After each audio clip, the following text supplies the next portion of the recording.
I was on my way to church when I remembered I had forgotten my hearing aid. When I went back, I heard my daughter-in-law arguing loudly with my son. "Tonight, we are going to finish this." I snuck closer, and what I heard next forced me to run for my life. Don't forget to subscribe to the channel and comment where you're watching from. The morning sun filtered through the lace curtains of my bedroom window, casting familiar patterns across the hardwood floor I'd walked for 42 years. At 67, I'd learned to appreciate these small rituals. The way light moved through my farmhouse, the sound of mockingbirds in the magnolia tree, the reliable creak of the third step on the staircase. My name is Marilyn Woolsey, and I'd spent most of my life in Willow Creek, Virginia, believing I understood the rhythms of family, faith, and the quiet dignity of growing old in the place you'd built your life. That Sunday morning in mid-November, I was running characteristically late for the 9 o'clock service at St. Anne's.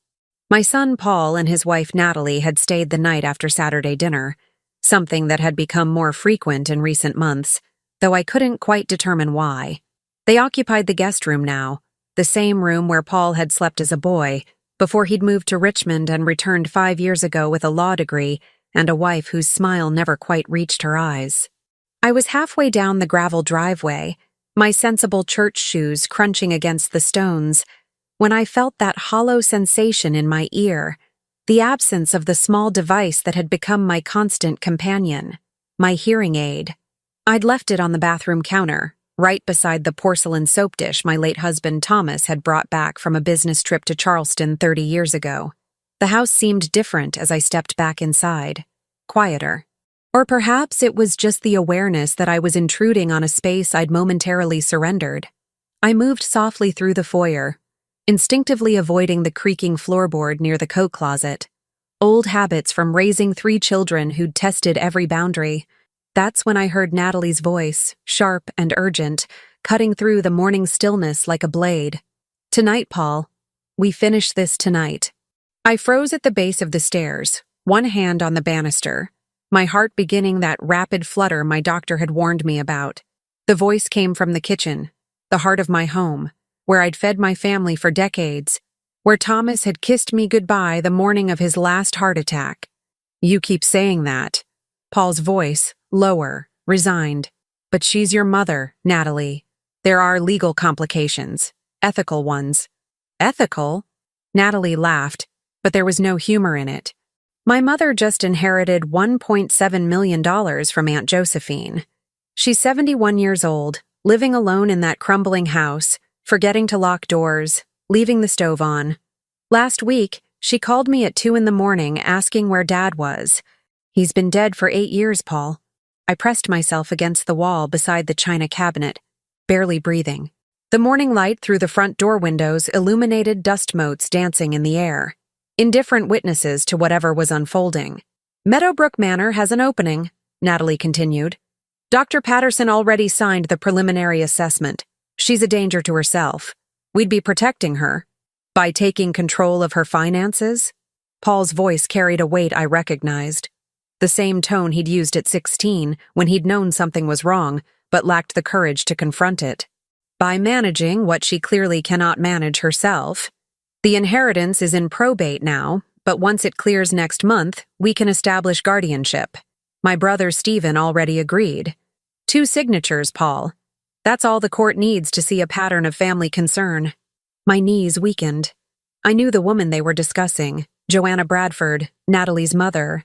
I'd met her twice at family gatherings, an elegant woman with silver hair swept into a neat bun, who'd talked passionately about her garden and her late husband's collection of first edition mysteries. She'd seemed perfectly lucid to me, perhaps a bit forgetful, but no more than any of us navigating our 70s. $1.7 million. The number hung in my mind like a storm cloud. "Meadowbrook costs what? $8,000 a month?" Paul was saying. "Plus the memory care surcharge if she deteriorates. That's over $100,000 a year, Natalie. In 10 years. In 10 years, she'll be dead or requiring full-time care anyway," Natalie interrupted coldly. "This way, at least some of the money stays in the family. For our future. For the children we want to have. For this farm." My farm. The words detonated in my chest. This farm? Paul's voice rose slightly. What are you talking about? Oh, come on, Paul. Your mother's been talking about selling it for years. The property taxes alone are bleeding her dry.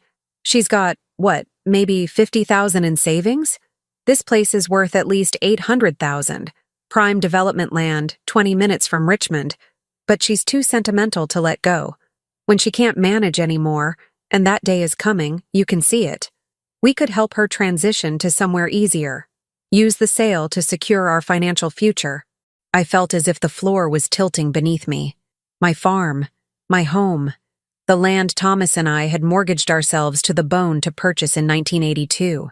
The place where I'd buried 3 dogs, planted 24 fruit trees, and raised children who apparently saw it now as nothing more than a commodity. Mom's not going anywhere, Paul said, but his voice lacked conviction. And even if she did, she'd never sell to developers. She'd will it to the Land Conservancy unless she's declared incompetent before she can update her will, Natalie said softly, dangerously.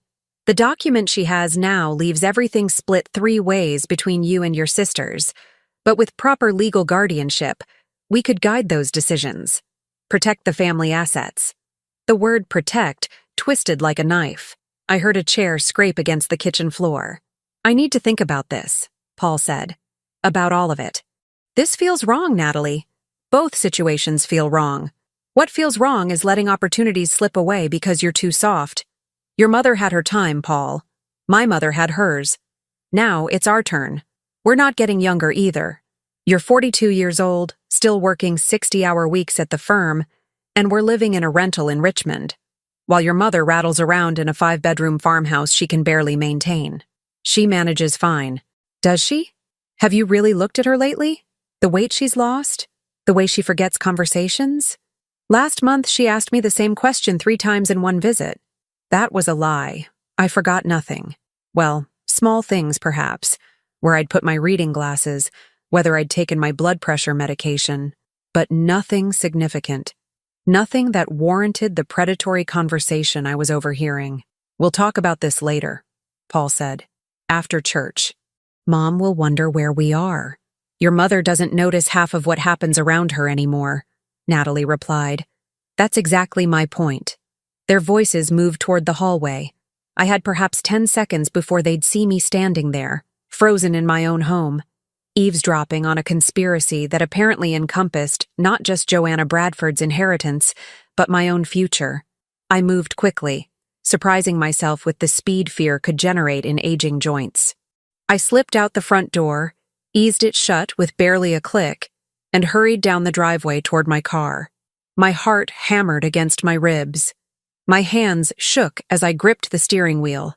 Only when I was safely in the church parking lot, sitting in the familiar spot beneath the oak tree where Thomas used to park, did I allow myself to fully absorb what I'd heard. Natalie wasn't just planning to institutionalize her mother and seize control of an inheritance. She was studying me, watching for signs of weakness, laying groundwork for the day when she and Paul could do to me what they intended to do to Joanna Bradford. My reflection stared back at me from the rearview mirror, a woman with gray hair cut short for convenience, lines around blue eyes that had seen both joy and sorrow, a face that had earned every year it displayed. But apparently, to my daughter-in-law, I was becoming invisible, irrelevant, an obstacle between her ambition and my property. Inside the church, I barely heard Reverend Morrison's sermon. My mind spun with questions, calculations, fears. Who was Dr. Patterson, and what had he actually assessed about Joanna Bradford? What did Natalie mean about legal complications? How could a daughter conspire so coldly against her own mother? And beneath it all, a more terrifying question. How long had Natalie been watching me, cataloging my small forgetfulnesses, preparing her case? After the service, I stood in the fellowship hall holding lukewarm coffee, nodding at familiar faces, while my mind worked frantically. Joanna Bradford was in danger. Immediate, calculated danger. And she had no idea that her daughter had already secured medical opinions, researched facilities, and recruited her son Stephen to the conspiracy. Someone had to warn her. Someone had to help her protect herself. But I was a 67-year-old widow with thinning savings and a property that was apparently being eyed like carrion by my own family. What could I possibly do against a lawyer's son and his ambitious wife, who clearly knew how to manipulate the legal system? The answer came to me as I watched Natalie and Paul enter the fellowship hall. Natalie's hand possessively on Paul's arm, her smile bright and false as she greeted the congregation. I could do what I'd always done best. What had kept this farm running through Thomas's death, through 3 teenagers, through droughts and financial pressures and the 1,000 small crises that made up a life? I could pay attention, I could prepare, and I could be vastly underestimated. Natalie had made one critical mistake. She'd assumed that aging meant diminishing. That white hair and reading glasses signaled retreat from life's battles. She was about to learn otherwise. I set down my coffee cup and walked toward the exit, already forming a plan. Joanna Bradford lived in Charlottesville, about an hour away. I'd visited once, 2 years ago, for a birthday celebration. I still had her address in my church directory. Tomorrow morning, I would drive to Charlottesville. I would sit with a woman I barely knew and tell her something no one wants to hear. Your children are not who you think they are. And then together, we would figure out how to survive what was coming. Because if Natalie and Paul could plan such cold treachery against Joanna, they were certainly capable of turning that same machinery against me. The conversation I'd overheard wasn't just about another woman's inheritance. It was a preview of my own future, if I failed to act. The autumn sun had shifted by the time I reached my car, casting long shadows across the parking lot. Inside my purse, my forgotten hearing aid rested silent beside my house keys. That small device had saved me this morning, its absence forcing me back into my home at the exact moment I needed to hear the truth. Sometimes I thought, God works through the smallest oversights. I started the engine and pulled onto the county road that would take me home, to the farmhouse that was apparently worth more to my family sold than occupied, to the life I'd built that someone else was already dividing like spoils of war. But Natalie had forgotten something crucial.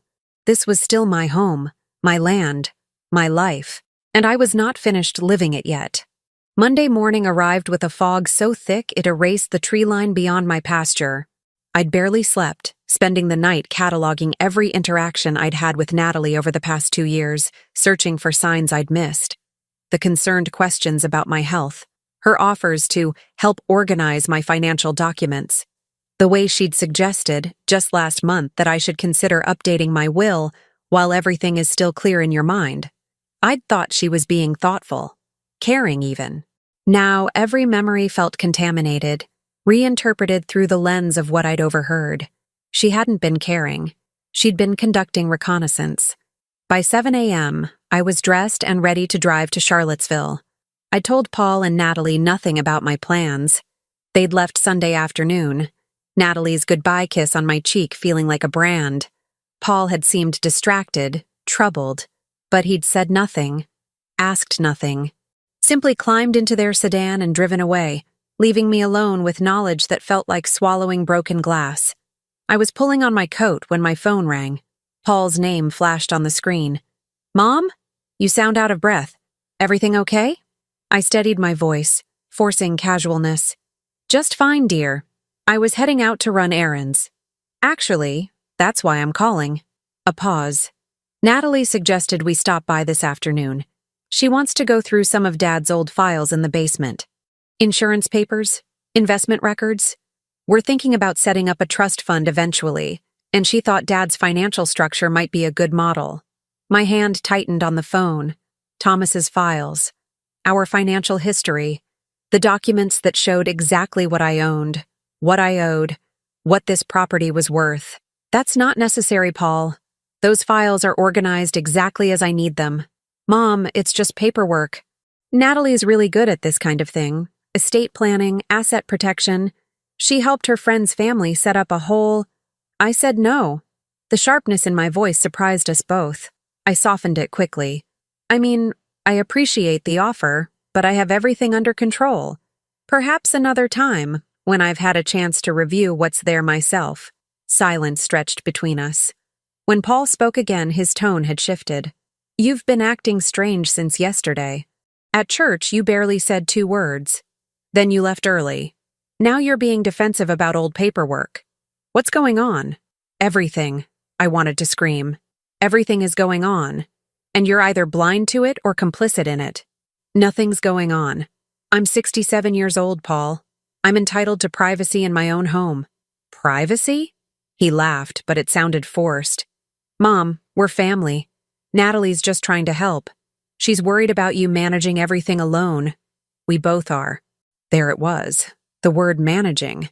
As if I were a problem requiring supervision. Tell Natalie I appreciate her concern, but I'm perfectly capable of managing my own affairs. I'll talk to you later this week. I ended the call before he could argue, my heart racing. I'd just created suspicion. Natalie would know I was being defensive. She'd wonder why. She'd start watching more closely, but I couldn't let them access those files. Not yet. Not until I understood exactly what they were planning and how far they'd already progressed. I drove to Charlottesville with the radio off, my mind turning over the problem from every angle. Joanna Bradford lived on a quiet street called Belmont Avenue, in a modest 2-story colonial with a porch that wrapped around the front. I'd looked up the address in my church directory, but now, sitting in my car across the street, I questioned everything about this plan. What was I going to say? Hello, we've met twice, and I'm here to tell you your daughter is plotting to steal your inheritance and institutionalize you? She'd think I was insane. She'd call Natalie, who would immediately know I'd overheard something. I'd lose any advantage surprise might give me. While I sat paralyzed with indecision, the front door of Joanna's house opened. A man in his 50s emerged, tall, with Natalie's same sharp features and calculating eyes. Stephen Bradford, Natalie's brother. I'd met him once, at Paul and Natalie's wedding. He'd spent most of the reception on his phone, closing some real estate deal. He was carrying a briefcase and walking with purpose toward a black Mercedes parked in the driveway. As he opened the car door, he pulled out his phone, glanced at the house, then made a call. I watched him talk animatedly, gesturing with his free hand. The conversation lasted perhaps 3 minutes. Then he ended the call, sat in his car for another moment staring at the house, and drove away. Something about the scene felt wrong. The briefcase, the furtive glance, the timing. 9:30 on a Monday morning, when he should presumably be at work. I waited 15 minutes after he'd gone, then crossed the street and knocked on Joanna's door. She answered wearing a cardigan sweater and slacks, her silver hair perfectly arranged, reading glasses hanging from a chain around her neck. Her eyes were clear, focused, carrying none of the confusion Natalie had described. Yes? Can I help you? Mrs. Bradford, I'm Marilyn Woolsey, Paul's mother. We met at, of course, the wedding, and again at that lovely Easter brunch 2 years ago. What a pleasant surprise. She stepped back, opening the door wider. Please, come in. I was just about to have tea. Would you join me? The interior of her home was immaculate. Books lined built-in shelves in the living room. Family photographs covered the mantel above a fireplace, including one of Natalie and Stephen as children, their smiles bright and innocent. A Persian rug, slightly worn but clearly expensive, anchored the seating area. Classical music played softly from somewhere deeper in the house. This was not the home of a woman who left stoves burning or forgot to lock doors. Your home is beautiful, I said, accepting a seat on a wingback chair that had probably cost more than my entire living room set. Thank you. My late husband Harold was the collector, but I've maintained everything as he preferred it. The house holds so many memories. She disappeared into the kitchen, returning moments later with a tea service that matched the understated elegance of everything else. Now, what brings you all this way? I hope Paul and Natalie are well? This was the moment. I could make polite conversation, drink tea, and leave. Or I could risk everything on the instinct that had woken me at 3 a.m., insisting this woman was in danger. Mrs. Bradford? Please call me Joanna. Joanna, I'm here because I overheard something yesterday morning. Something that concerned me deeply. About you. Her hand paused while pouring tea. About me? I told her everything. The forgotten hearing aid, the conversation in my kitchen, Natalie's cold calculations about Meadowbrook Manor and guardianship proceedings, Stephen's agreement to sign documents, the inheritance from Aunt Josephine. Every word felt like a betrayal of my own son, but I pushed forward because the alternative, staying silent while another woman was victimized, was worse. Joanna listened without interrupting, her expression shifting from surprise to hurt to something harder. When I finished, she set down the teapot with careful precision. $1.7 million, she said quietly. Natalie knows the exact amount. Yes? I haven't told anyone the specific figure. Only my attorney has that information. And my children, because the probate documents were sent to their addresses as listed beneficiaries. She looked up at me. But I never discussed it with Natalie directly, which means she's been reading my mail. Or Stephen has been sharing private legal correspondence. The classical music continued its gentle melody, incongruous against the ugliness being exposed. There's more, Joanna said, rising and walking to a mahogany secretary desk in the corner. She opened a drawer and pulled out a folder. 3 weeks ago, a Dr. Patterson called me, said he was conducting a routine assessment for seniors in the county, checking for early signs of cognitive decline.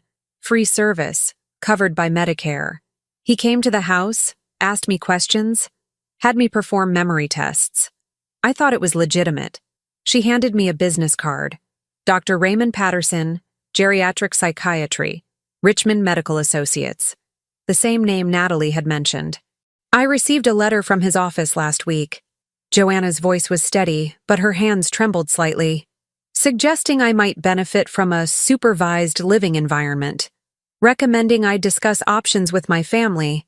I threw it away, thought it was insulting nonsense. It wasn't nonsense, I said. It was documentation. Natalie said he'd already signed a preliminary assessment. She's building a legal case for incompetence. Joanna sank back into her chair. For the first time, she looked her 71 years. Not because of frailty, but because of the weight of betrayal settling on her shoulders. My daughter is trying to have me declared incompetent. Yes. To control my inheritance. Yes. She was quiet for a long moment, staring at the photographs on the mantel. When she spoke again, her voice was different. Harder. Stephen was here this morning. He brought paperwork from his attorney. Power of attorney documents. Said it was just a precaution in case I ever got sick. That all responsible seniors should have them in place. He seemed so concerned, so loving. I almost signed them. My blood ran cold. But you didn't? No. Something felt rushed about it. He kept checking his watch, pushing me to just initial here and here. I told him I wanted my own attorney to review them first. He got angry, not obviously, but I could see it in his eyes. Then he left, saying he'd come back later this week with clearer copies. That's what I'd witnessed. Stephen leaving with the unsigned documents in his briefcase, making that phone call.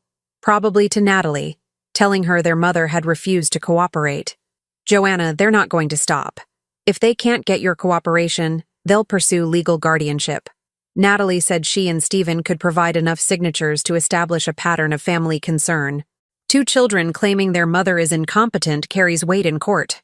I have 3 children, Joanna said. Natalie, Stephen, and my youngest daughter, Amy. She lives in Seattle. We're not as close as I'd like, but she'd never... She stopped, and I saw realization cross her face. You're going to say she might not believe me, aren't you? If Natalie and Stephen present medical assessments and legal documents, Amy might think they're acting in my best interest. Natalie is a lawyer's wife, I said gently. She knows how to build a case, and people tend to believe documentation over denials. Joanna stood abruptly, walked to the window overlooking her garden. Late summer roses still bloomed along a trellis. Everything about this home spoke of care, attention, competence. What do I do? Her voice was barely a whisper. How do I fight my own children? That was the question I'd been asking myself about Paul since Sunday, and I didn't have a good answer. We need to understand exactly what they've already put in motion, I said. Documents, assessments, legal filings. We need our own documentation proving you're completely competent, and we need to secure your assets before they can freeze them through court proceedings. Joanna turned from the window. Why are you helping me? You barely know me. And this puts you in direct conflict with your own son. I thought about my farmhouse, about Thomas's files in the basement, about Natalie's long game. Because what they're doing to you, they're planning to do to me, eventually. When the timing is right, and they think I'm weak enough, you're not just fighting for yourself, Joanna. You're fighting for both of us. She studied me for a long moment, then nodded. What's our first step? We call your attorney. We arrange comprehensive medical evaluations. Not from Dr. Patterson, from independent doctors with no connection to Natalie or Stephen. We create an unshakable paper trail proving your competence. And then we wait for them to make their move. And when they do, we'll be ready. Joanna returned to her chair, suddenly looking more energized than defeated. I have something they don't know about. Harold set up a trust years ago. Most of my assets are protected in it. The inheritance from Aunt Josephine will go directly into that trust when probate clears. Natalie and Stephen think they're targeting my personal accounts, but those only hold about $30,000. The real money is beyond their reach. Hope flickered. Does your attorney know this? He structured the trust. But Natalie and Stephen don't know it exists. Harold was very private about financial matters. A trust. Protected assets. This changed everything. Or at least it should have. But something nagged at me. Joanna, if the money is already protected, why are they bothering with guardianship proceedings? Why Dr. Patterson's assessment? She frowned. I don't know. Unless... She stood again, moved to the desk, began rifling through papers. Unless they found out somehow. Unless Stephen's attorney has been digging deeper than I realized. My phone buzzed. A text from Paul. Mom, we need to talk. Natalie's upset about this morning. Can we come by tomorrow instead of today? Important we clear the air. The pressure was mounting. They were regrouping, changing tactics. Tomorrow instead of today gave them time to plan, to strategize. I showed Joanna the message. Don't let them in, she said immediately. Not until we understand what we're dealing with. But I knew Paul. If I refused, he'd escalate. He might show up anyway, might bring Natalie's parents as backup, might start making those same concerned phone calls that would establish a pattern of worry about his aging mother's judgment. I have to maintain normalcy, I said. If I suddenly refuse access to my own son, that becomes evidence of paranoia, of declining mental state. Joanna's expression shifted to something that looked like respect. You're thinking like they think. I'm thinking like someone who's being hunted, I replied, and who needs to survive long enough to turn the tables. We spent another hour planning, exchanging phone numbers, identifying resources. Joanna would contact her attorney first thing Tuesday morning. I would research Meadowbrook Manor, find out what connections they might have to Natalie or Stephen. We'd meet again Friday, compare findings, adjust our strategy. As I drove home through the midday traffic, my phone rang 3 more times. Paul, Natalie, Paul again. I let them all go to voicemail. When I finally pulled into my driveway, I saw Paul's car parked near the house. He was sitting on my front porch, waiting. My son. My baby boy, who I'd rocked through colic and taught to ride a bicycle and sent off to college with tears in my eyes, sitting on my porch like a sentry. Or a threat. I turned off the engine and sat there, watching him notice my arrival, stand up, start walking toward my car. And I realized that the conversation ahead would determine everything. One wrong word, one visible sign that I knew what he and Natalie were planning, and I'd lose whatever advantage surprise might give me. I opened my car door and stepped out, arranging my face into the expression of a tired, slightly confused elderly woman coming home from errands. Paul, I said, allowing a hint of surprise into my voice. I didn't expect you today. Is everything all right? He stopped a few feet away, studying me with eyes that looked so much like his father's, but carried none of Thomas's warmth. That's what I came to find out, Mom. Where were you? The question hung between us like a blade, and I understood that the game had truly begun. I was visiting a friend in Charlottesville, I said, keeping my tone light as I walked past Paul toward the front door. I didn't realize I needed to report my whereabouts. He followed me inside, and I felt the shift in dynamics. This was still my house, but his presence now felt invasive, territorial. You don't have friends in Charlottesville, Mom. You've lived in Willow Creek your entire adult life. Your church friends are here. Your book club is here. I set my purse on the entry table, buying myself a moment to think. He was right. I'd made a tactical error, but retreat would look worse than standing firm. I have friends you don't know about, Paul. I'm allowed to have a life beyond what you observe during your monthly visits. I moved toward the kitchen, forcing normalcy into my movements. Would you like coffee? I'm going to make a pot. I want to know why you're acting strange. Why you won't let Natalie help with Dad's files. Why you drove an hour away without telling anyone. Why you're suddenly defensive about things you've never been defensive about before. I measured coffee grounds with steady hands, though my heart hammered against my ribs. I'm not being defensive. I'm establishing boundaries. There's a difference. Boundaries. He laughed without humor. Mom, Natalie and I are worried about you. The way you snapped at me this morning on the phone, that's not like you. And now this mysterious trip to Charlottesville. Are you seeing a doctor there? Are you having symptoms you haven't told us about? The trap was so carefully constructed, I almost admired it.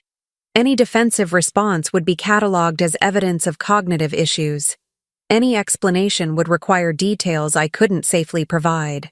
I'm not seeing any doctor, I said calmly. I'm visiting Joanna Bradford, Natalie's mother.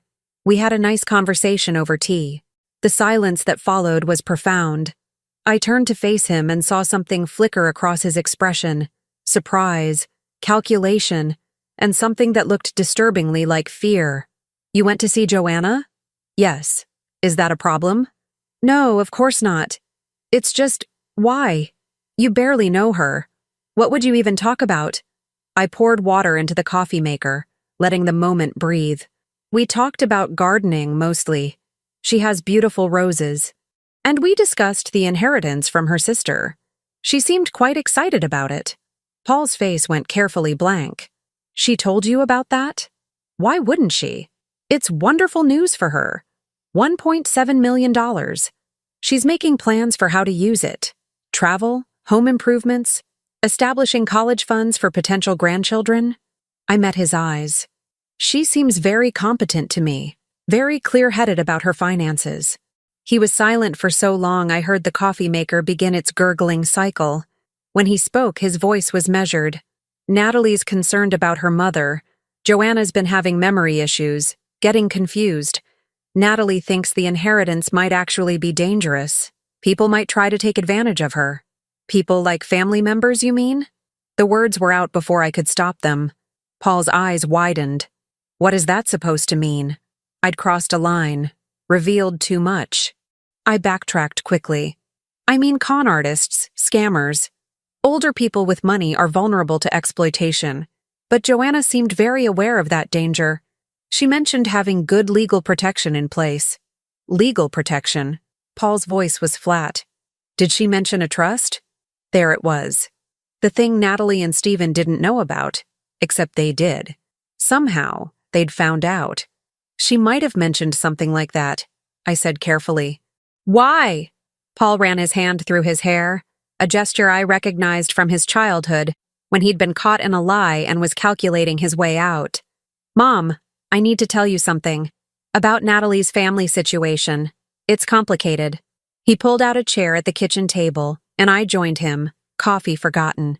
The afternoon light slanted through the window, illuminating dust motes and the weary lines around my son's eyes. Joanna's trust was set up incorrectly, he said. There are legal flaws in the structure. Natalie's been trying to get her mother to fix them before the inheritance clears. But Joanna won't listen. She thinks Natalie and Stephen are just trying to control her money, but they're actually trying to protect it. The trust as written could be challenged. In probate court, a poorly structured trust can be dissolved, and all those assets would go directly into Joanna's personal accounts, where they'd be vulnerable to estate taxes, lawsuits, even Medicaid clawback if she ever needs care. He was good. The explanation sounded reasonable, concerned, almost noble. If I hadn't overheard Sunday's conversation, I might have believed him. And Meadowbrook Manor? I asked quietly. How does a nursing home fit into protecting her trust? Paul's expression flickered. Who told you about Meadowbrook? Joanna mentioned Natalie suggested it. Said her daughter thought she might need supervised living. That's not… Mom, you're twisting things. Natalie suggested Joanna look at retirement communities, active senior living, places where she wouldn't be isolated, where there'd be social activities, security, medical staff on site if needed. Joanna took it the wrong way. She's been getting paranoid lately, thinking everyone's plotting against her. The coffee maker beeped, finished with its cycle. Neither of us moved to pour a cup. Is that what you think about me? I asked. That I'm getting paranoid? Is that why you wanted access to your father's files? To check if I'm managing things properly? To see if maybe I need active senior living too? Of course not. Mom, that's ridiculous. Is it? You just spent 10 minutes questioning my right to visit a friend, suggesting I might be having symptoms I'm hiding, explaining away your wife's suggestions about nursing homes. Tell me honestly, Paul, has Natalie suggested I might be declining too? The silence was answer enough. She's mentioned you seem forgetful, he said finally, that you've lost weight, that the farm is getting too much for you to handle alone. We think, you might be happier somewhere with less responsibility, somewhere closer to us in Richmond, where we could visit more often, help you more. Help me. The bitter taste of betrayal flooded my mouth. By selling my home, by managing my finances, by making decisions about my life, by supporting you through the natural transitions of aging. Mom, you're 67. Dad died 5 years ago. This farm is 23 acres you maintain by yourself. The barn needs a new roof. The fence line is falling down. Last winter, you were here alone during that ice storm for 3 days with no power. What if something had happened? What if you'd fallen? I didn't fall. I managed perfectly well. The same way I've managed everything since your father died. The same way I managed raising 3 children, running this farm, and navigating every crisis that came my way. That's exactly what Natalie says you'd say. That you'd resist any suggestion of help, insist you're fine when you're clearly struggling. I stared at my son, this man I'd birthed, raised, loved with every fiber of my being, and saw a stranger. Or worse, I saw someone I recognized, someone who'd chosen his wife's ambitions over his mother's autonomy, someone who could look at independence and see incompetence, someone who'd convinced himself that betrayal could be repackaged as care. Get out, I said quietly. Mom, get out of my house, Paul, and tell Natalie that if she wants my farm, she'll have to wait until I'm dead, because I'm not going anywhere. He stood, his face flushing. This is exactly the kind of irrational response that concerns us. You're overreacting to normal family concern. You're being hostile to people trying to help you. What I'm being is clear-headed about what's actually happening here. And what's happening is that your wife has decided older women with assets are obstacles to be removed. She's doing it to her own mother, and she's planning to do it to me. The only question is whether you're actively conspiring with her, or just too weak to stop her. The words landed like physical blows. Paul's expression shifted from frustration to something colder. You know what? Natalie was right. You are getting paranoid. This conspiracy theory about some plot to steal property? It's delusional, Mom. And the fact that you drove to Charlottesville to fill Joanna's head with the same paranoid nonsense is actually really concerning. You're not protecting her. You're feeding her fears, probably making her anxiety and confusion worse. Joanna is not confused. She's being systematically manipulated by her own children. And so am I. Paul pulled out his phone. I'm going to call Dr. Morrison, your general practitioner. I think you need a full medical evaluation, including cognitive screening. Terror shot through me. You have no right. I have every right as your concerned son. And if you refuse medical evaluation, that's going into my documentation, along with today's paranoid accusations, your unexplained trip, and your hostile behavior. Documentation. The word was a weapon. I forced myself to breathe, to think. Losing my temper had revealed too much and given him exactly what he wanted. Evidence of instability. Paul, I said, controlling my voice with effort. I apologize. You're right. I overreacted. This conversation triggered some fear about aging that I'm still processing. Can we start over? But it was too late. The mask had slipped on both sides. We both knew what we were now. Not mother and son, but adversaries in a war neither of us had expected to fight. I'm going home, Paul said, pocketing his phone. But I'm going to follow up with Dr. Morrison anyway. You should expect a call from his office about scheduling a complete physical, including memory testing. He walked toward the door, then paused. For what it's worth, Mom, we do love you. Everything we're suggesting is because we want what's best for you. I'm sorry you can't see that. After he left, I sat at the kitchen table until the light faded and shadows filled the room. My hands shook. My mind raced through everything I'd said, every mistake I'd made. I'd revealed I knew about Joanna's inheritance and the trust. I'd accused Paul of conspiracy. I'd lost my temper and given him ammunition to use against me. My phone buzzed with a text from Joanna. Stephen just called. Furious I had a visitor today, demanded to know who you were and why you came. Said I'm clearly being manipulated by strangers. Coming back tomorrow with proper medical assessment.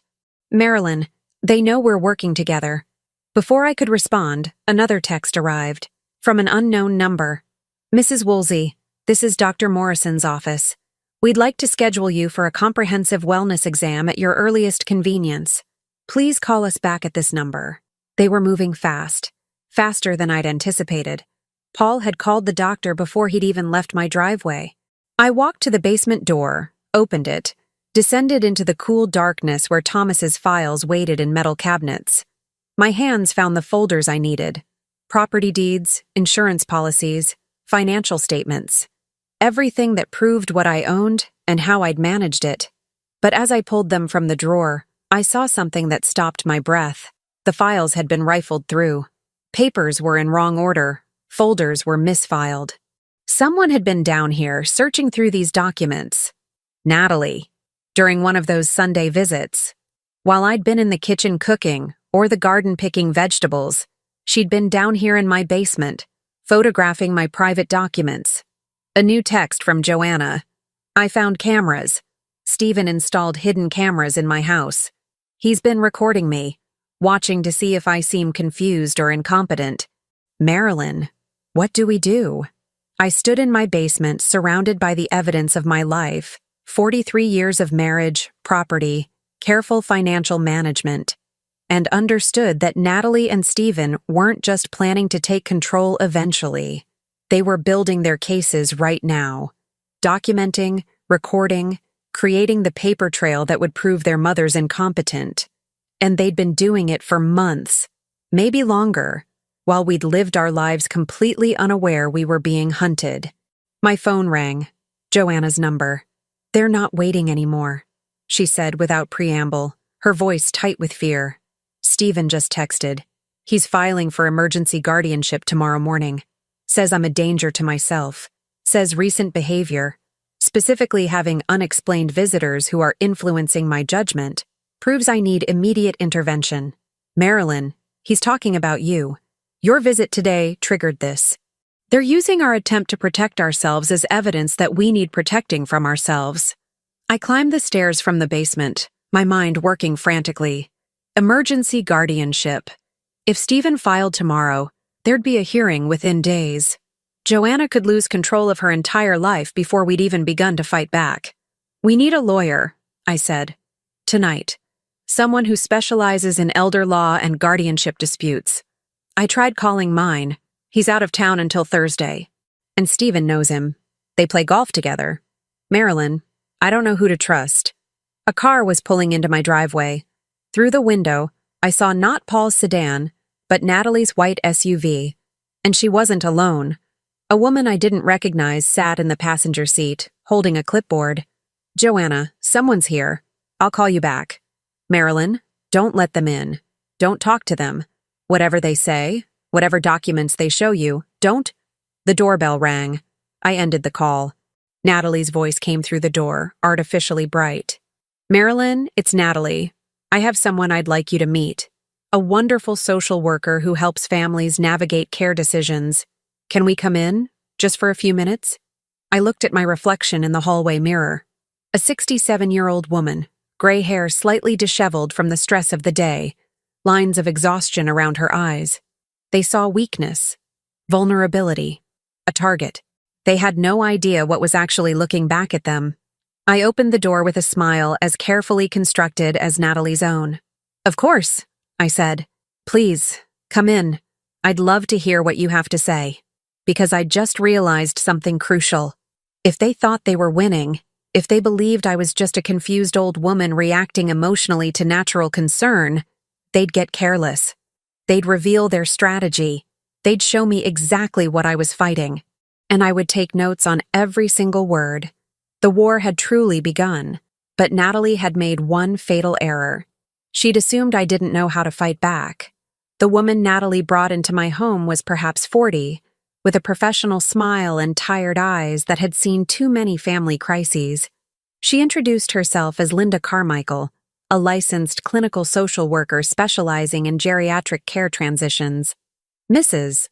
Woolsey, it's so nice to meet you," she said, settling onto my sofa as if she'd been invited for a pleasant afternoon visit rather than an ambush. "Natalie has told me so much about you. What a beautiful home you have." I offered them tea, a delaying tactic, but also an opportunity to observe. Natalie's eyes tracked my movements in the kitchen, cataloging everything. Did my hands shake pouring the water? Did I remember where the cups were kept? Was I moving slowly, uncertainly? I made sure to move with deliberate confidence, even as my heart hammered. "Marilyn," Natalie began when I'd served the tea, her voice warm with false concern. "I want to apologize for the tension earlier with Paul. I think there's been some misunderstanding about our intentions. Linda graciously agreed to come by this evening to help us all communicate better." "I'm not here to judge anyone," Linda said, pulling out her clipboard. "Family dynamics around aging can be so complex. Everyone loves each other but has different perspectives on what's best. My role is just to facilitate healthy conversation and maybe provide some professional guidance." It was skillfully done, positioning herself as neutral while actually serving as Natalie's weapon. Every word I said would be noted on that clipboard, assessed, turned into evidence. "I appreciate you coming," I said, sitting in Thomas's old armchair. "Though I'm not sure what needs facilitating. I'm managing quite well."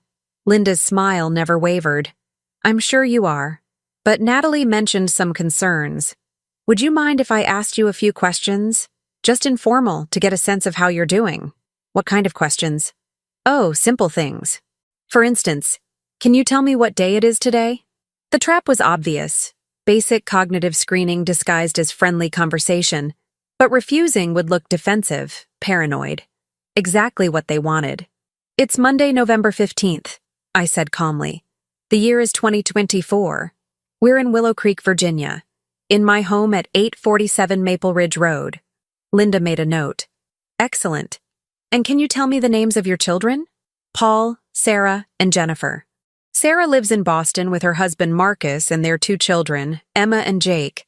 Jennifer lives in Denver, unmarried, works as a civil engineer.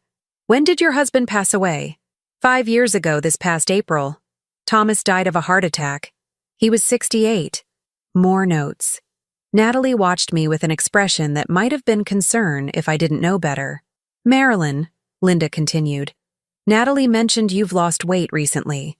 Have you been eating regularly?" "I eat when I'm hungry. Since Thomas died, I don't cook large meals like I used to. But my last physical showed I'm healthy for my age." "When was your last physical?" I hesitated. It had been over a year, maybe 18 months. I'd meant to schedule one, but kept putting it off.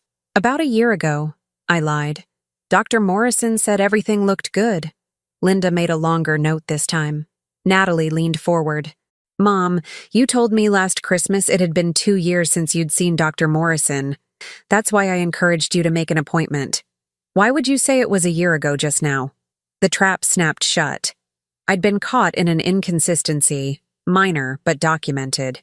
On Linda's clipboard, it would read as confusion about timeline, possible memory issues. "I misspoke," I said. "You're right. It's been longer. I've been meaning to schedule an appointment." "It's okay," Linda said gently. Keeping track of time can be challenging as we age. Nothing to be embarrassed about. Natalie also mentioned you've been having trouble maintaining the property. The barn roof, some fencing issues. Have you considered that this house might be becoming too much responsibility? Every old house needs maintenance. That doesn't mean I can't manage it. Of course not. But managing a large property alone can be overwhelming. There are wonderful retirement communities where you'd have no maintenance worries, opportunities for social interaction, activities planned. Have you ever considered downsizing? I've considered many things. I haven't made any decisions. Natalie set down her teacup. Marilyn, I need to be honest. We're worried about you. The weight loss, the isolation, the way you reacted today when Paul mentioned helping with paperwork. And then this sudden trip to Charlottesville to visit my mother, a woman you barely know. It seemed impulsive, out of character. I wanted to visit Joanna. There's nothing impulsive about that. But you've never done anything like that before, and the timing is concerning. My mother just inherited a significant amount of money. She's vulnerable right now, not thinking clearly, making poor decisions. For you to show up out of nowhere, insert yourself into her situation, I saw where this was heading. You think I'm trying to take advantage of her? I think you might not realize how your actions could be perceived. Linda, could you explain to Marilyn about financial exploitation of seniors? Linda shifted uncomfortably, the first crack in her professional facade.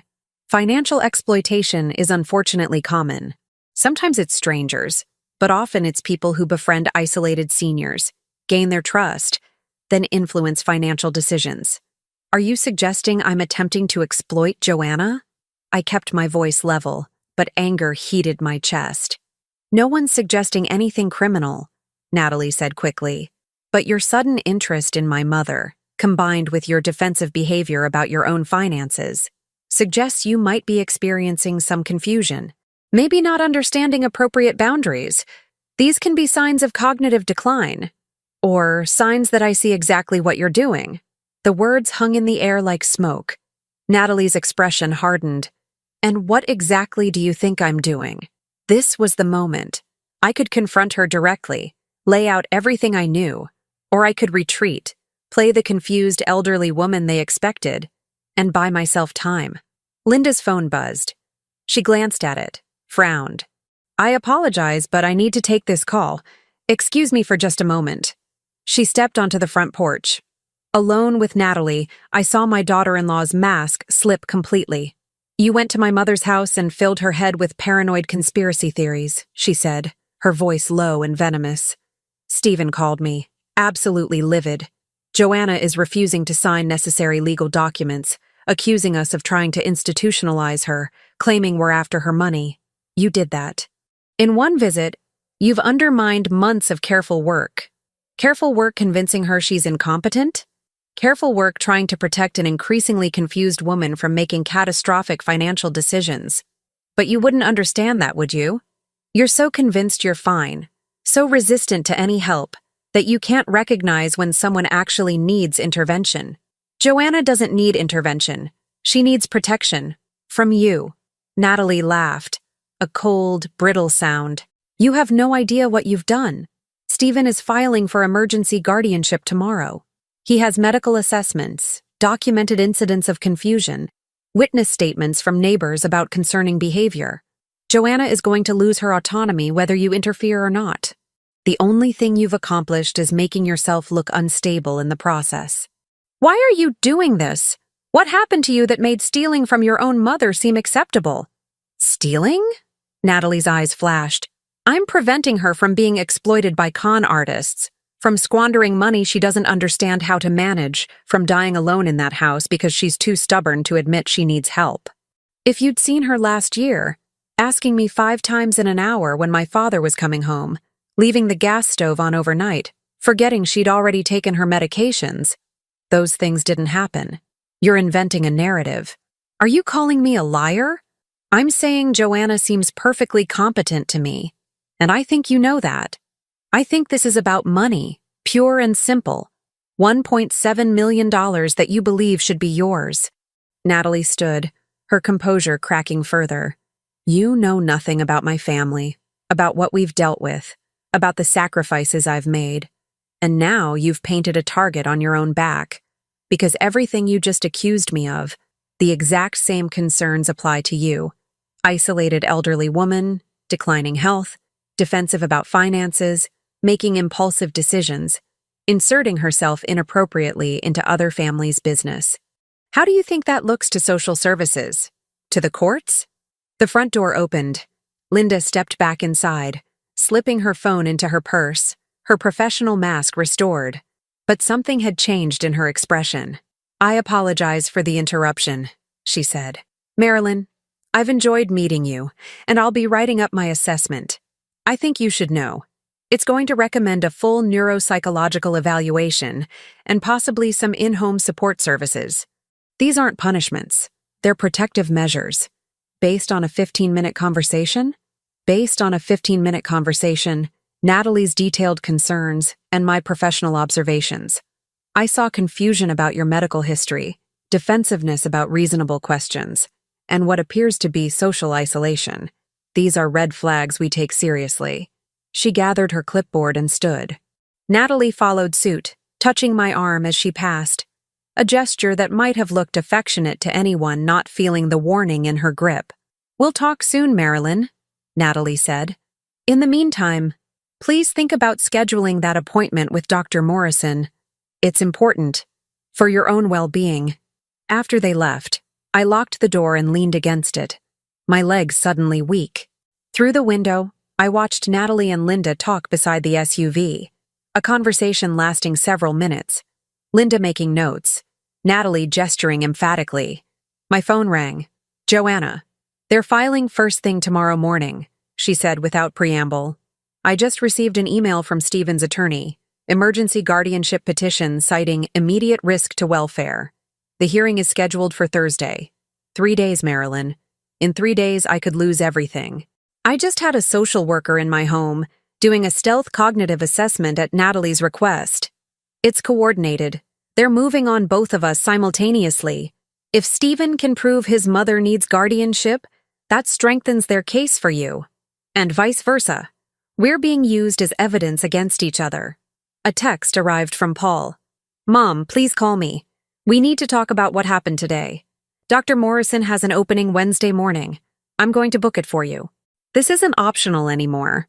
Another text, from a number I didn't recognize. "Mrs. Woolsey, this is Marcus Green from Adult Protective Services. We received a referral regarding your welfare. I'll be contacting you soon to schedule a home visit. This is standard procedure. Please do not be alarmed. Adult Protective Services." Natalie had escalated beyond social workers and doctors. She'd triggered an official investigation. "Joanna, they've called APS on me. They called them on me too. Last week, a social worker came by, asked questions, looked through my house. I thought I'd answered everything satisfactorily, but now I realized she was building their case. I walked to the window overlooking my land, 23 acres Thomas and I had poured our lives into, the barn where my children had learned to ride bicycles, the garden where I'd grown tomatoes every summer for 40 years, the woods where Thomas and I had walked on Sunday afternoons, planning our retirement that never came. "We need more than a lawyer," I said. "We need evidence. Proof they're conspiring. Proof we're competent. Proof this is about money, not care. How do we get that in 3 days?" A car turned into my driveway. Not Natalie returning, but an older Subaru I recognized. My neighbor, Carol Patterson. She parked and hurried to my door, her face tight with concern. "Joanna, I need to call you back." I opened the door to Carol, who'd lived 3 farms over for 20 years. We'd served together on the church hospitality committee, shared recipes, helped each other during emergencies. "Marilyn, I'm so sorry," she burst out. "Natalie came by my house an hour ago, asked me questions about you, whether I'd noticed you seeming confused, forgetting things, letting the property deteriorate. She made it sound like she was worried, like she was trying to help. But the way she asked the questions, it felt wrong, like she wanted me to say you were incompetent." My stomach dropped. "What did you tell her?" "I told her you seemed fine to me, sharp as ever. But then she started pointing things out. The peeling paint on your barn, the fence section that's leaning, your garden looking smaller than previous years. She made it sound like these were signs you couldn't cope. And I realized, she's building a case, isn't she? She's going around collecting statements. Did she ask you to sign anything? She wanted me to write down my observations. For your family's records, she said, to help them understand how to best support you. I told her I needed to think about it. Carol, don't sign anything. And if anyone else comes asking questions, social workers, lawyers, health professionals, don't answer them. Tell them to contact me directly. Marilyn, what's happening? Are you in trouble? I looked at this woman I'd known for 2 decades, weighing how much to tell her. Then I made a decision. Carol, I need your help, and I need you to keep something in absolute confidence. Over the next 20 minutes, I told her everything. She listened without interrupting, her expression shifting from shock to anger to determination. That's despicable, she said finally. Going after someone's home, their autonomy, their life. What do you need from me? Documentation, written statement that you've known me for 20 years, that I'm competent, managing my property appropriately, dates, specific examples, and I need you to talk to other neighbors. Find out if Natalie's been canvassing the whole area, gathering statements. Consider it done. And Marilyn, you should know, Natalie's not the only one who can collect witness statements. There are a lot of people in this community who respect you, who know you're perfectly capable. If this goes to court, you won't be fighting alone. After Carol left, I called Joanna back. I have an idea, I said. We can't stop the guardianship hearing, but we can prepare for it. We need medical evaluations from independent doctors, comprehensive cognitive assessments that prove we're competent. We need witness statements from people who know us. We need copies of every document our children have filed, every assessment they've commissioned, and we need to expose their financial motivations. How? Stephen's attorney won't share their filings until we're officially served. That might not happen until hours before the hearing. Then we get our own attorney. Tonight. Someone who specializes in fighting fraudulent guardianships. Someone who knows how to file emergency countermotions. Someone who can subpoena Stephen's and Natalie's financial records, show the court their actual motivations. Marilyn. Good attorneys cost thousands. Tens of thousands if this goes to prolonged litigation. I have money, but it's tied up in probate. You've said yourself you're running on limited savings. She was right. Fighting this properly would drain what little financial security I had. But the alternative was worse. We fight anyway, I said. Because if we lose everything. Joanna was quiet for a moment. I know someone, an attorney in Richmond who handles elder rights cases. He's aggressive, expensive, and he hates adult children who exploit guardianship laws. I'll call him tonight. Tell him it's 2 cases, coordinated conspiracy. Tell him we need someone by Thursday morning. After we hung up, I sat in the gathering darkness of my living room, too exhausted to turn on lights. My phone showed 11 missed calls. Paul, Natalie, Dr. E. Morrison's office. 2 unknown numbers that were probably more social workers or investigators. The trap was closing. They'd mobilized social services, medical professionals, neighbors, legal mechanisms. They had momentum, resources, and the presumption that concerned adult children must have legitimate reasons for their concerns. All I had was the truth, and increasingly, it seemed truth wasn't enough.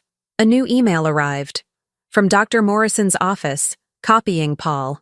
Dear Mrs. Woolsey, given recent concerns raised by your family, we recommend immediate comprehensive evaluation including cognitive screening, mental health assessment, and consultation with a geriatric specialist. We have scheduled you for Wednesday at 9 a.m. Failure to attend this appointment will be noted in your medical record and reported to relevant parties. Failure to attend would be evidence of non-compliance, possible incompetence. But attending meant submitting to evaluations designed to find problems, administered by professionals who'd already been primed by Natalie's narrative. I replied to the email. I will attend if accompanied by an attorney and if evaluations are conducted by independent practitioners not associated with Dr. Morrison's practice. Please confirm or I will seek alternative providers. It was a gamble, but I was done being passive prey. My phone rang. Unknown number. I answered. Mrs. Woolsey? This is Attorney James Mitchell. Joanna Bradford asked me to call you. I understand you ladies have gotten yourselves into quite a situation. His voice was gravelly, older, carrying the weight of someone who'd fought too many battles but hadn't lost the taste for victory. Can you help us? I asked. I can try, but you need to understand, these cases are ugly. They turn families against each other permanently. They cost money you might not have. They require you to fight your own children in open court. Are you prepared for that? I thought about Paul on my porch, interrogating me about where I'd been, Natalie's cold calculation, the social worker's clipboard, the conspiracy to erase Joanna's autonomy, and eventually my own. Yes, I said. I'm prepared. Good, because they're not expecting you to fight back. That's our advantage. First thing tomorrow morning, you're both getting independent medical evaluations. I have doctors I work with who can't be bought or intimidated. Then we're filing counterpetitions and demanding full financial disclosure from Stephen and Natalie. We're going to show the court exactly what this is really about. Hope flickered for the first time since Sunday morning. Thank you, I said. Don't thank me yet. Thursday's hearing is going to be brutal. They'll paint Joanna as confused and you as an opportunistic manipulator. They'll have documents, witness statements, medical opinions. They'll make it look like love and concern. But we're going to tear their case apart. Because I've seen this playbook before, Mrs. Woolsey, and I know how to beat it. After we ended the call, I walked through my dark house, room by room. This place held everything I was, every memory, every sacrifice, every moment of joy and grief that had shaped my life. Natalie thought she could take it. Thought age made me weak. She was about to discover how wrong she was. Tuesday morning, Joanna and I sat in adjacent examination rooms at Richmond Medical Center, undergoing the most comprehensive cognitive evaluations of our lives. Dr. Sarah Kim, a neuropsychologist James Mitchell had recommended, spent 3 hours testing my memory, reasoning, language skills, and executive function. Every question felt like a battlefield where my competence hung in the balance. Mrs. Woolsey, I'm going to give you 3 words to remember. Apple, table, penny. Can you repeat those back to me? Apple, table, penny. Good. Now, can you draw a clock showing 3:15? My hand shook slightly as I drew. Not from confusion, but from the weight of knowing that every tremor would be analyzed, every hesitation questioned. By noon, Dr. Kim completed her assessment.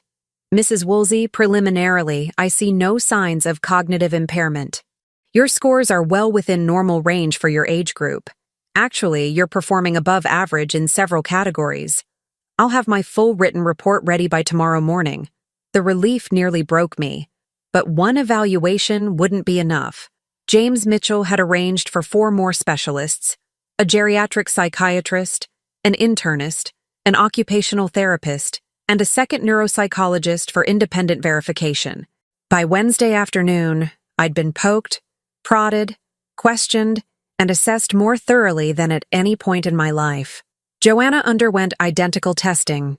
We met for coffee Wednesday evening, both exhausted but armed with preliminary reports that uniformly declared us competent. Tomorrow, Joanna said, her hands wrapped around a mug that had gone cold. Tomorrow we fight. James Mitchell had filed emergency motions opposing Stephen's guardianship petition and demanding Natalie be deposed about her financial interest in Joanna's estate. He'd subpoenaed Dr. Patterson's records and requested an investigation into whether Natalie had improperly influenced the assessment. He'd also filed a protective order preventing any financial transfers or property transactions involving Joanna's assets until the court could examine Stephen's motivations. For me, he'd done something more aggressive.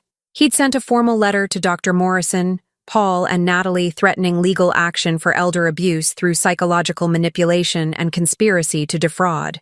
The letter laid out evidence of their coordinated campaign and warned that any further attempts to interfere with my autonomy would result in civil and potentially criminal complaints. Paul had called 17 times. I'd answered none of them. Thursday morning arrived cold and gray, the courthouse in Charlottesville looming like a tombstone against overcast skies. Joanna and I arrived together, flanked by James Mitchell, whose silver hair and sharp eyes gave him the appearance of an aging wolf. "Remember," he said as we climbed the courthouse steps, "they're going to attack your judgment, your mental state, your motivations for helping each other. Stay calm. Answer questions directly. Don't get emotional. The judge needs to see two competent, clear-headed women, not frightened, defensive ones." The courtroom was smaller than I'd expected, wood-paneled and formal, with fluorescent lights that made everyone look slightly ill. Stephen Bradford sat at one table with his attorney, a polished woman in her 40s named Patricia Vance. Natalie sat behind them in the gallery, her expression carefully arranged into concern. Paul sat beside her. When our eyes met, something passed between us, a moment of recognition that we'd crossed a line that could never be uncrossed. My son, sitting in judgment of his own mother, supporting the woman trying to destroy her.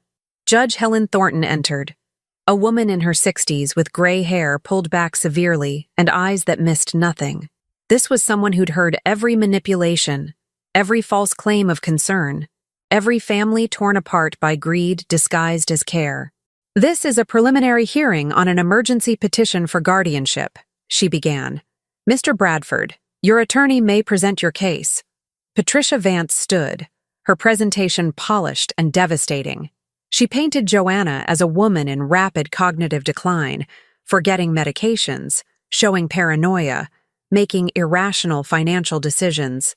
She presented Dr. Patterson's assessment, emphasizing phrases like significant memory deficits and impaired judgment.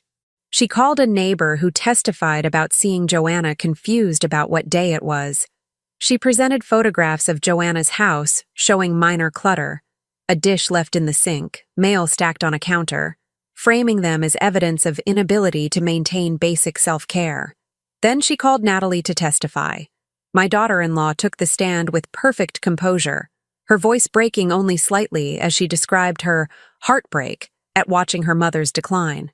"I love my mother deeply," Natalie said, dabbing at tears I suspected were manufactured. "But I can't stand by and watch her hurt herself. Last month she called me at midnight, completely disoriented, asking where my father was. When I reminded her Dad had passed 8 years ago, she became angry, insisted I was lying. She forgot the conversation entirely by the next morning." "And the inheritance from her sister?" Patricia Vance prompted. "You've been accused of having financial motivations for seeking guardianship. Can you address that?" "My mother inherited $1.7 million. As her daughter, of course I want her to benefit from that money. But I'm terrified she's going to be exploited by con artists or make catastrophic decisions." Just last week, a stranger showed up at her door. She looked directly at me. Someone she barely knows, who spent hours alone with her, filling her head with paranoid ideas about her own family. That's exactly the kind of manipulation vulnerable seniors fall prey to. The accusation hung in the air like poison. James Mitchell rose for cross-examination. "Mrs. Woolsey, you describe your mother as having significant memory problems. Yet she's maintained her home, managed her finances, and navigated a complex probate process entirely on her own. Isn't that correct? With our help and supervision, did she ask for your help? She doesn't recognize she needs help. That's part of the problem. So your mother, who according to multiple independent medical evaluations completed this week shows no cognitive impairment, is incompetent because she disagrees with you about needing help? Those evaluations were arranged by a stranger who inserted herself into our family situation. Those evaluations were conducted by board-certified specialists with no financial interest in the outcome, unlike Dr. Patterson, who was compensated by your brother to produce a predetermined conclusion. Isn't that right?" Patricia Vance objected. The judge sustained it, but the seed was planted. James Mitchell pivoted. "Mrs. Woolsey, how much does Meadowbrook Manor cost per month?" "I don't recall exactly." $8,000, plus additional charges for memory care. Over $96,000 per year. If your mother lives another 15 years, which her doctors say is entirely possible given her excellent health, that's nearly $1.5 million. Almost exactly the amount of her inheritance. Convenient, isn't it? I resent the implication. Do you have any financial problems, Mrs. Woolsey? Any debts, mortgages, expenses that a controlled trust fund might help alleviate? My personal finances are none of your business. They become the court's business when you're seeking legal control of your mother's estate. You're a stay-at-home mother with 2 children in private school, living in Richmond on your husband's associate attorney salary. Your husband's mother owns a farm worth approximately $800,000. If both elderly mothers were declared incompetent, placed in facilities, their assets managed by you, that would be quite the financial windfall, wouldn't it? Objection! Patricia Vance was on her feet. Your Honor, Mrs. Woolsey is not on trial here. She is when she's seeking guardianship based on claimed concern while having obvious financial motivations. James Mitchell shot back. And I have subpoenaed documents showing Mrs. Woolsey and her husband have been researching development companies interested in farmland, have met with real estate attorneys about estate liquidation, and have calculated their inheritance timeline based on actuarial tables for women in their 60s and 70s. The courtroom erupted. Judge Thornton's gavel cracked like thunder. Mr. Mitchell, do you actually have these documents? I do, Your Honor. I also have recordings. The word dropped like a bomb. Joanna reached into her purse and withdrew a small digital recorder. James Mitchell had discovered Stephen's hidden cameras on Tuesday, and Joanna had left them in place while recording her own conversations with her son. Your Honor, James Mitchell said, Mrs. Bradford discovered her son had installed surveillance cameras in her home without her knowledge or consent. Rather than remove them, she made her own recordings of her son and daughter discussing their plans for her inheritance. With the court's permission, I'd like to play a portion of these recordings. Judge Thornton's expression was unreadable. Permission granted. The audio was damning. Stephen's voice, cold and calculating. The guardianship should go through by December. Once we have control of the accounts, we can start moving money into the protected LLC we set up. Mom will never even know. The facility will handle her care, and we'll handle her assets. By the time she dies, if she lasts more than 5 years, which frankly I doubt given her anxiety levels, we'll have properly sheltered most of it from estate taxes. Natalie's voice responded, And you're sure she can't fight this? With what? We've got Patterson's assessment, we've documented incidents, we have witnesses. The courts default to concerned adult children. She's 71 years old. Who's going to believe she's competent when her own kids say otherwise? The recording continued, laying bare the conspiracy in Stephen's and Natalie's own words, their calculations, their timeline, their dismissal of Joanna's autonomy. Stephen's face had gone chalk white. Natalie sat frozen, her careful mask shattered. Your Honor, Patricia Vance said, struggling to recover. The context of this conversation sounds remarkably like conspiracy to commit fraud, Judge Thornton said icily. She turned to Stephen. Mr. Bradford, you installed hidden cameras in your mother's home? For her safety? Without her knowledge or consent, while plotting to seize control of her finances, after paying a doctor to produce an assessment supporting your guardianship petition. The judge's voice could have frozen water. Mrs. Vance, does your client understand he may have just confessed to multiple crimes on the record? The hearing devolved into chaos. Patricia Vance requested a recess. James Mitchell objected, demanding an immediate ruling. Judge Thornton ordered both sides to approach the bench. During the heated conference, Joanna leaned toward me. There's more, she whispered. The recordings continue. Stephen talked about you specifically, about coordinating with Natalie to handle both estates simultaneously. My heart hammered. Do we play them? James thinks we should hold them in reserve, threat of exposure to keep them from appealing or retaliating. Judge Thornton returned to the bench, her expression severe. I'm denying the emergency guardianship petition. Mrs. Bradford has demonstrated through multiple independent evaluations that she possesses full cognitive capacity. The evidence suggests this petition was motivated not by concern, but by financial interest. Mr. Bradford, I'm referring this matter to the District Attorney's Office for investigation into possible elder abuse, fraud, and illegal surveillance. I'm also issuing a protective order preventing you or your sister from contacting Mrs. Bradford, except through legal counsel, and freezing any power of attorney or financial documents you may have obtained. She turned to Joanna. Mrs. Bradford, I strongly recommend you consult with an estate attorney about protecting your assets from future manipulation. The court finds no basis for guardianship and significant evidence of bad faith by the petitioners. Stephen stood abruptly. This is insane. We're trying to help her. Sit down, Mr. Bradford. You're done speaking in my courtroom. Natalie remained motionless, her eyes fixed on some point in the middle distance. Paul had his head in his hands. Outside the courthouse, Joanna and I stood in the cold November air while James Mitchell fielded questions from a reporter who'd gotten wind of the dramatic hearing. Mrs. Bradford, how does it feel to have your children try to steal your inheritance? Joanna's voice was steady. It feels like betrayal, but I'm grateful the truth came out before they succeeded. The reporter turned to me. Mrs. Woolsey, you're not the subject of this guardianship case, but you were mentioned. Are you facing similar issues with your family? I looked back at the courthouse, where Paul and Natalie were emerging. My son's eyes met mine across the distance, and I saw everything he'd lost in that moment. Not just his mother's trust, but something of himself.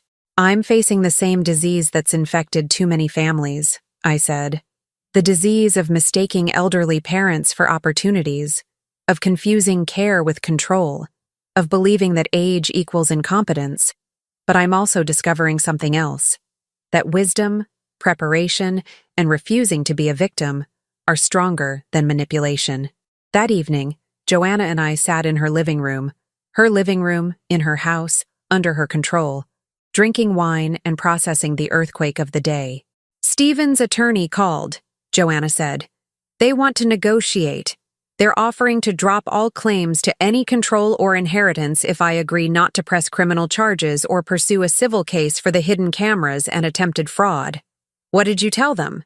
I told them I'd think about it. But Marilyn, I don't want to think about it. I want them prosecuted. I want the world to know what they tried to do. That's your decision, I said. But consider the cost. Years of litigation. Family destroyed permanently. Stephen might go to prison. Natalie could lose her law license aspirations. Your grandchildren growing up knowing their parents tried to steal from their grandmother. They should pay for what they did. They already have. They lost you. They lost their inheritance. Because you're going to change your will now, aren't you? They've lost their reputations. Stephen's facing a DA investigation regardless of whether you cooperate. Sometimes the punishment is living with what they've done. Joanna was quiet for a long time. When did you become so wise? Probably around the time I decided I wasn't going to be a victim. That age and gray hair don't mean defeat. That they'd underestimated the wrong woman. My phone rang. Paul's number. I stared at it until it went to voicemail. Then it rang again. Sarah, my daughter in Boston, who'd heard about the hearing from Paul. Mom? What is happening? Paul says you're in some kind of legal battle, that you've turned against the family, that you're being manipulated by strangers. But none of that makes sense. Are you okay? I told her everything. Every word, every detail, every moment of betrayal. She listened in silence until I finished. Paul and Natalie did this? Her voice was small, shocked. They were actually planning to... Yes. Mom, I'm coming home, tomorrow. I'm getting on a plane and I'm coming to Virginia. You're not dealing with this alone. After we hung up, I stood at Joanna's window, watching darkness settle over Charlottesville.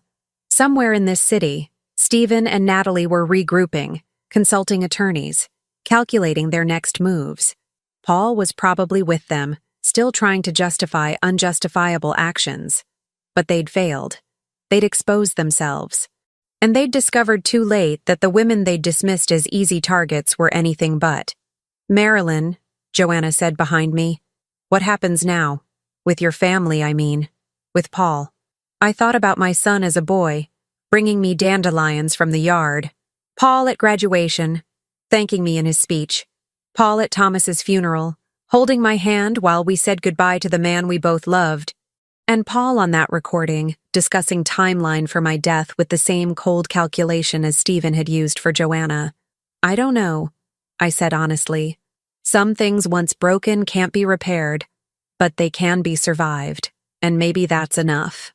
3 weeks after the hearing, Sarah arrived with her husband Marcus and their children. They moved into the farmhouse for Thanksgiving week, filling rooms that had been too quiet with the sound of children's laughter and the chaotic warmth of family that actually functioned like family should. Emma, my 9-year-old granddaughter, found Thomas's old toolbox in the barn and insisted on helping me repair the fence section Natalie had photographed as evidence of my decline. We worked together in the cold November air, her small hands steady on the wire while I secured the posts. "Grandma," she said as we worked, "Dad says Uncle Paul did something really bad, that he tried to hurt you." I chose my words carefully. "Your uncle made some choices that weren't kind. Sometimes people forget what's important when they start wanting things more than they want relationships. Is that why we're not having Thanksgiving with him this year? That's part of it. Sometimes families need distance to heal, or to decide if healing is even possible." She was quiet for a moment, then said, "I'm glad you didn't let them hurt you. Mom says you were brave." Brave. The word felt strange. I'd simply refused to be erased. But to a 9-year-old, perhaps that was the same thing. That evening, while Marcus played board games with the children and Sarah cooked in my kitchen, my phone rang. Paul's name flashed on the screen. It was the first time he'd tried to call in 2 weeks. After 17 attempts in the first few days after the hearing, he'd finally stopped. I stepped onto the front porch and answered. "Mom." His voice was hoarse, uncertain. "Is Sarah really there?" "Yes. She's here with her family for Thanksgiving. She won't answer my calls. Neither will Jennifer. Natalie's parents won't speak to us. My firm is reviewing my conduct because of the hearing. Apparently conspiring to defraud an elderly woman, even if she's not a client, violates ethics rules. Mom, everything is falling apart." I said nothing. The cold air bit at my face, but I stayed silent, letting him hear the weight of his choices in that emptiness. "I didn't mean for it to go this far," he continued. "Natalie was so convincing. She made it sound like we were protecting you, protecting Joanna, like we were being responsible. I didn't realize until I heard those recordings in court, the way we sounded, the things we said about timeline and inheritance. Mom, I didn't recognize myself. Then you weren't paying attention. That was you, Paul. Your voice, your choices, your willingness to see your mother as a problem to be managed, rather than a person to be respected. I know, and I'm sorry. I'm so sorry." The apology hung between us like a bridge made of paper, present but incapable of bearing weight. "Paul, do you remember when you were 16 and you crashed your father's truck? You came home terrified, certain we'd disown you, and your father sat you down and said, 'I can forgive the accident, but I need to know you understand why it happened and how you'll prevent it from happening again.' Do you remember what you told him?" I said I was driving too fast because I wanted to impress a girl, that I'd put what I wanted ahead of safety, that I was sorry and it wouldn't happen again. And it didn't, because you actually learned from it. You changed your behavior. I watched my breath frost in the air. But this isn't about driving too fast, Paul. This is about looking at me and seeing a bank account instead of your mother. This is about spending months building a case to take away my autonomy, my home, my life. And I need to know, do you actually understand what you did?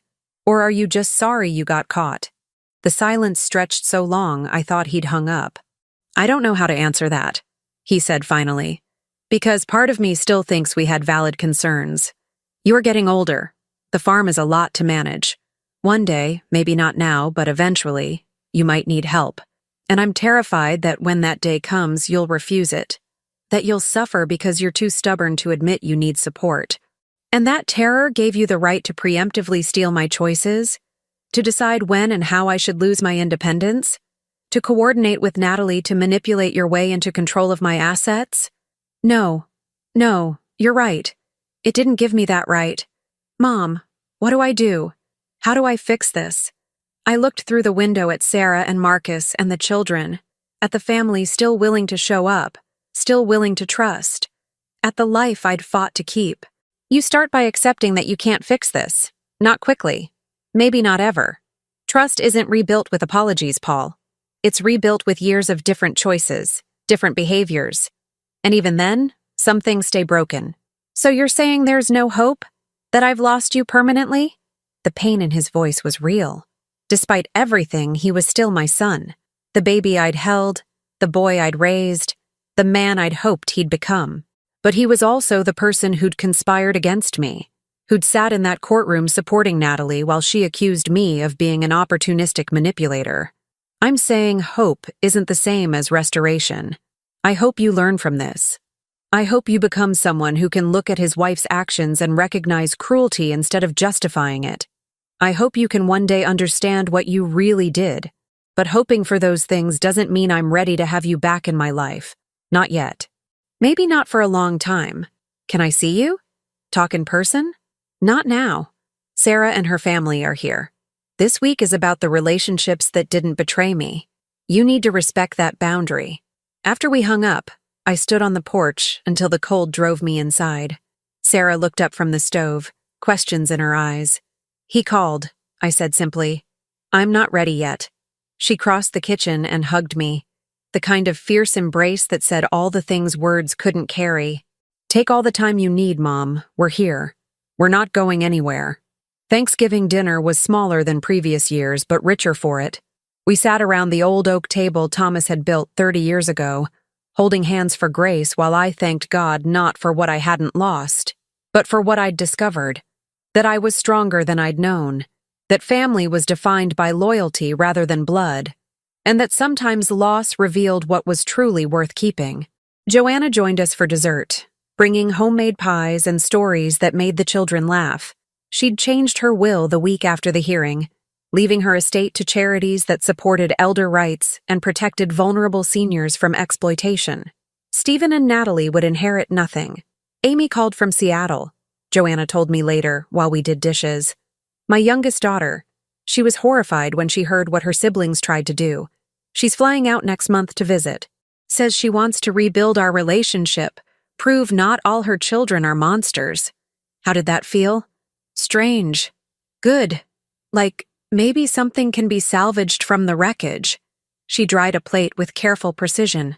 Marilyn, I've been thinking about what you said in court, about the disease infecting families, about elderly parents being seen as opportunities. What if we did something about that? Like what? Education, advocacy. There must be hundreds of seniors being victimized the way we almost were. People who don't have an attorney like James Mitchell, who don't discover the conspiracy until it's too late. What if we helped them? The idea took root immediately. By Christmas, Joanna and I had founded a support network. Not a foundation, nothing that formal. Just two women with experience, resources, and determination to help others recognize and resist elder exploitation. We created information packets, hosted community meetings, connected vulnerable seniors with legal resources. Carol Patterson joined our efforts, then 3 other neighbors. Sarah's friend knew a retired social worker who'd seen too many fraudulent guardianship cases.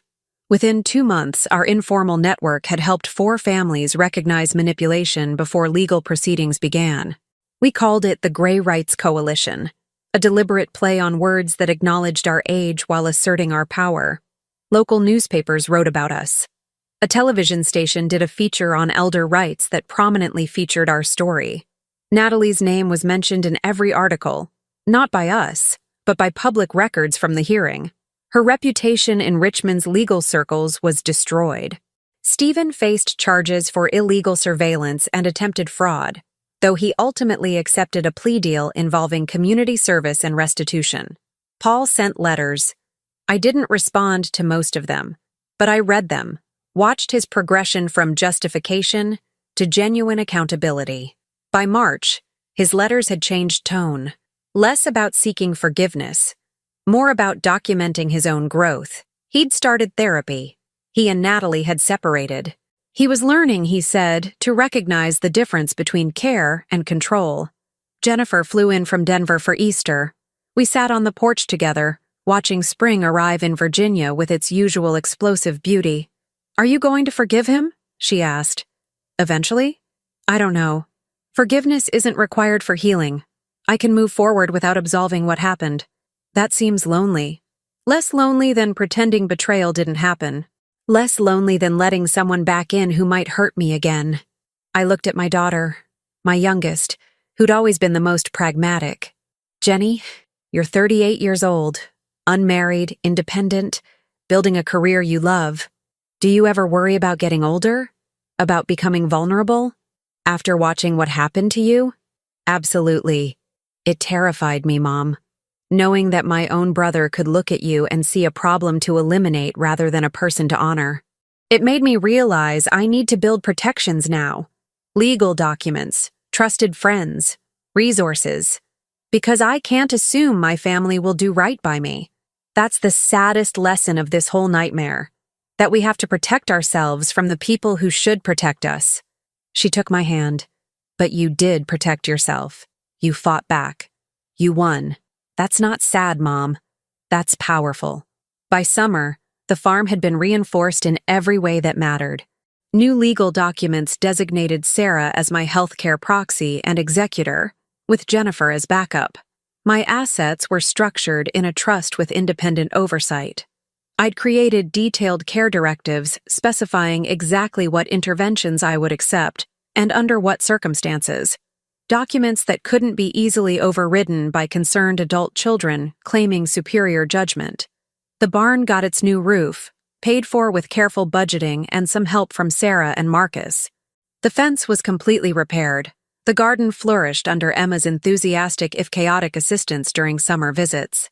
I was still 67, still living alone on 23 acres, still managing every detail of a life that Natalie had insisted was too much for me. But I was no longer doing it invisibly. The Gray Rights Coalition had grown to include 24 active members and over 100 seniors we'd helped protect or educate. Joanna and I had become something unexpected. Advocates, educators, warriors for a demographic society too often dismissed. On a warm August evening, I stood in my garden picking tomatoes while the sun set gold and crimson over fields Thomas and I had walked together. My phone buzzed with a text from Joanna about our next community meeting. The farmhouse behind me glowed with light from windows I'd cleaned, rooms I'd maintained, a life I'd defended. Natalie had been wrong about everything that mattered. Age hadn't made me weak. It had made me dangerous. Dangerous to anyone who mistook silver hair for submission, who confused kindness with naivety, who believed elderly women were easy prey. The memory of that Sunday morning felt distant now, standing in my foyer, overhearing a conspiracy, feeling the foundation of my life crack beneath me. I'd been terrified then, uncertain, alone. Now I was none of those things. A car pulled into my driveway. James Mitchell stopping by with updated legal documents and news that Stephen's appeal had been denied. He'd become not just our attorney, but our friend. Someone who genuinely respected what Joanna and I had built from the ashes of our children's betrayal. "Marilyn," he called, climbing out of his car. "Wait until you hear this. I just got a call from a senior in Fairfax County. Her son's trying to force her into assisted living to sell her condo. She heard about you on that podcast and wants help. I told her you'd call tomorrow." I set down my basket of tomatoes and smiled. Another fight. Another elderly woman who needed someone to stand beside her and say, "You are not alone. You are not helpless. You are not finished." "I'll call her first thing in the morning," I said.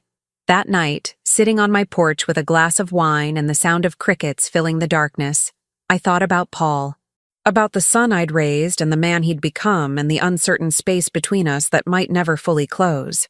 I thought about Natalie, living with the ruins of her ambitions.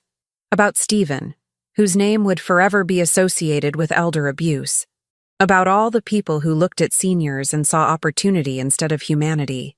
And I thought about Thomas, who'd built this porch where I now sat victorious, who'd believed in me when I doubted myself, who'd taught our children to honor their parents, a lesson Paul had forgotten but might still relearn. "I did it, Thomas," I whispered to the night. "I kept our home. I kept myself. I survived." The wind rustled through the magnolia tree, carrying the scent of late summer flowers.